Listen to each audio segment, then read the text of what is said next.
What's up, everybody? Welcome to the Running with the Wolves podcast or my YouTube, wherever you're listening to. Thank you for tuning in. Today, we are going to be breaking down the future of D'Angelo Russell in Minnesota. It's been probably the most talked about thing within the Wolves, aside from the Gobert trade, of course. And there's a couple main avenues that the Wolves are probably going to explore and eventually take one route. So, if you don't know D'Lo, he's on the last year of his contract right now. I forget exactly. He's making around 30 million, whatever it is. He's on the last year of I think it was a 4-year deal. So it's contract year, and if you know anything about the NBA, you know guys step up in their contract year. They want to prove to any NBA team that they deserve a lot of money. That's not going to be no different for D'Lo, but he is going to be a free agent next season. He is going to be an unrestricted free agent come the end of this season, and at the end of last season, the end of the postseason, many wrote D'Lo out. They wanted to trade him right then and there for his inconsistent play. Really, through the playoffs was the main part. But then, I mean, people were looking at the regular season, but they wanted to trade him right then and there. It doesn't look like, at least, that the Wolves have any plans on trading D'Lo. Which why would they? He's got a great fit in Minnesota right now with pairing alongside Gobert. You've got Ant. You've got Cat. But what really opens up D'Lo's offense is getting Gobert. And sure, could you make the argument that D'Lo's overpaid? Yes. Would many disagree with you? Probably not. Right. But I mean, if we just take a quick glance at his stats last year, he isn't getting enough credit. He put up 18 points per game on 40% from the floor and 34% from three, which the 34% from three isn't great, but you have to remember he shot a lot better than what that number is. Um, his shot selection at times wasn't great, but when those shots goes in, they look great. 7 assists, which was a career high. 7.1 assists was a career high for him. Only other season he averaged 7 assists in. He won, or I mean, he was an All-Star 2018-19. So he had a good season, and he did play 65 games, which for him is good. The season before played 42, and the season before that only played about 45. So in total between Golden State and Minnesota. So that was good. 65 games. Did he miss some time? Yes, but a lot of guys did because it was COVID. Uh, but he's not getting credit, I don't think, for how good of a job he did last year. People also don't understand that he is very good at knowing when his shots aren't falling to then look for other guys. He knows he's playing with an all-star, the best shooting big man of all time, in Carl. He knows he's playing with an up-and-coming superstar in Anthony Edwards. And he knew when to pass out. There's a lot of games where he had double-digit assists and, maybe only a couple points, right? But he and this isn't even like, I don't think, a debatable topic. If he wasn't with the Timberwolves last season, they don't make the playoffs. And I think you could back that up with numbers. You can back that up with stats, with the record. If you go look at the Wolves record, if I pull it up real quick, if you look at the Wolves record with and without D'Lo last season, granted, the sample size without him wasn't that great, but when he wasn't on the floor, the impact he makes, whether that's putting up 25 points per game, or if that's just, being another threat out there and facilitating the ball. He's a huge threat on the floor day in and day out, and he doesn't get the credit for that. So I'm just trying to find, here it is. So the Wolves record with D'Lo last season, 39-26, 13 games over 500. The Wolves played 17 games without D'Lo, and they finished 7-10 in those games.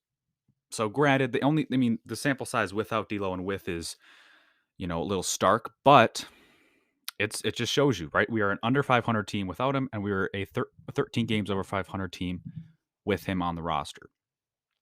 So again, I'm circling back to, I don't think he gets enough credit for what he did last season, and then you could go the season before, he put up 19 points per game, right?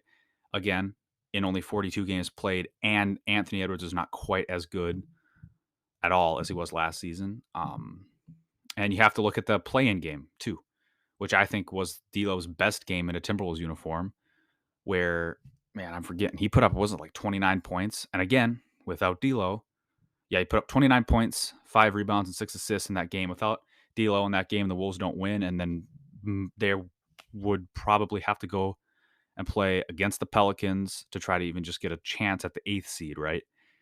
And who knows who wins that Pelicans matchup, right? It's kind of a toss up there.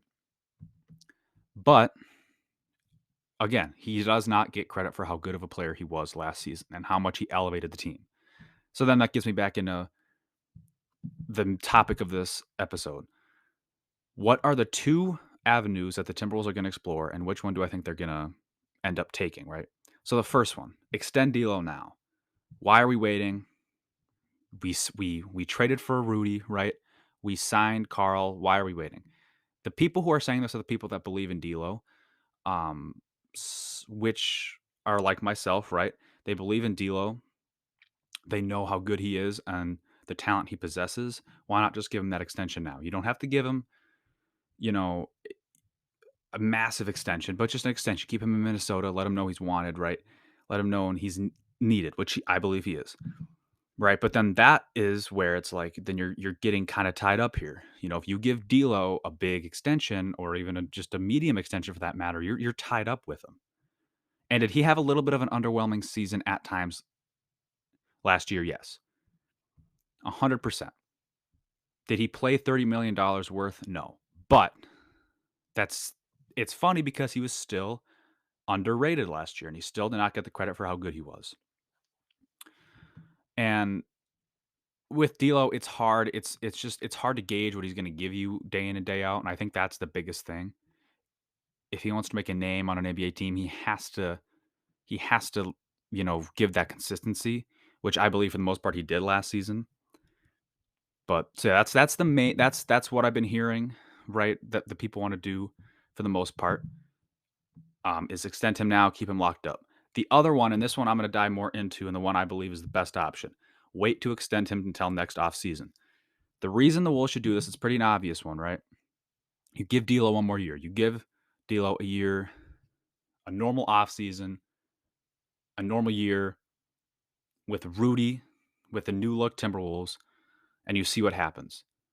In this situation, with the way that the roster is set up right now, I believe D'Lo puts up career high assists, and in terms of points per game, it's a little iffy right there.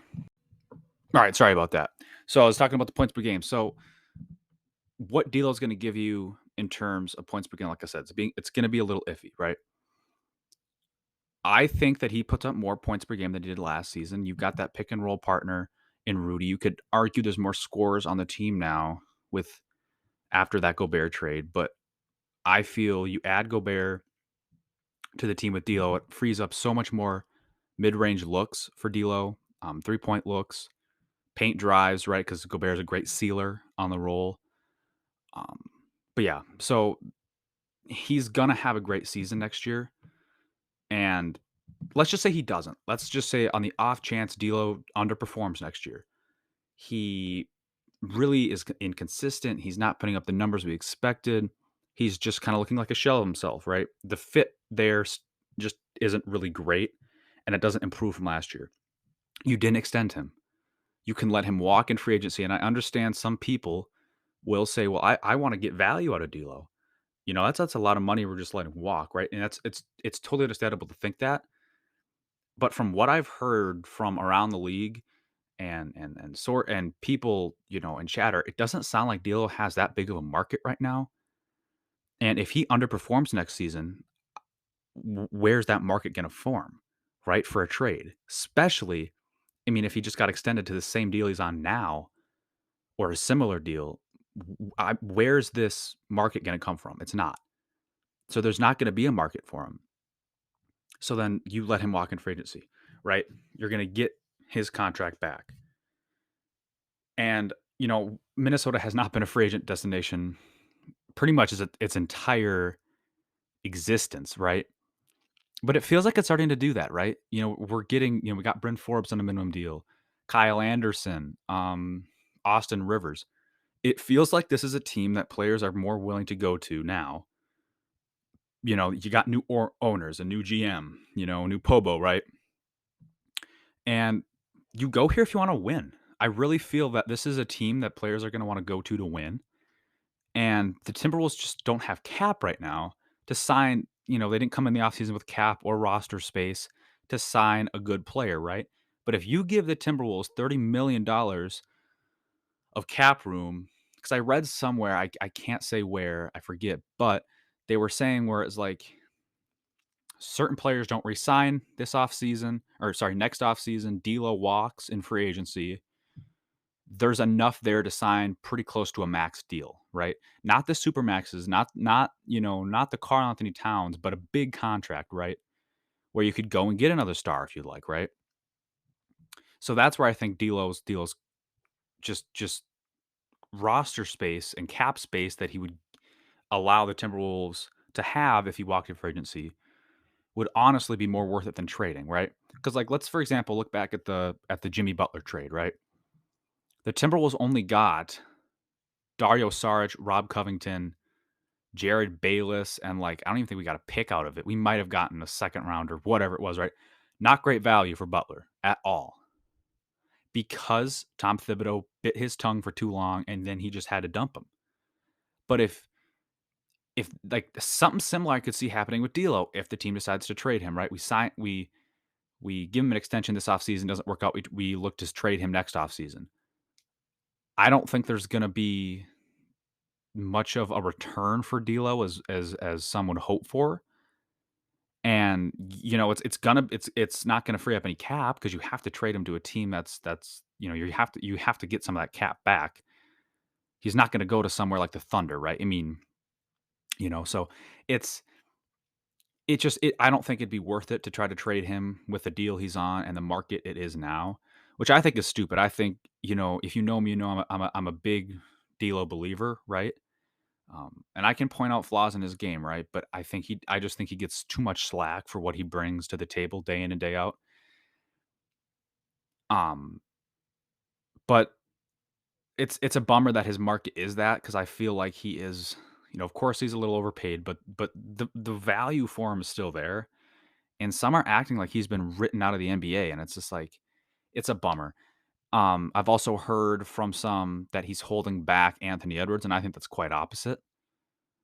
He makes players he plays with better, and it's not to this like a caliber of like a Chris Paul by any means, right? But he makes the guys he plays with better. He adds another shooter you have to worry about out there. He's a phenomenal passer, and I mean that. Another end of his game he doesn't get the credit for. So it's tough with him. I feel bad for him, but I don't think he's going anywhere. I think Minnesota is going to choose the latter. They're going to let it ride this season, see what happens. And if worst comes to worst, we let him walk in free agency, get $30 million in cap, or we sign him to an extension, which I think is going to happen. I don't think there's much reason to not. I mean, especially if he's willing to take somewhat of a pay cut next offseason, but I think he's going to prove that he's worth pretty much the same deal he's on right now. So it'll be fun. I think I've said this at the end of every one of my podcasts. I'm really looking forward to this season, especially for D'Lo.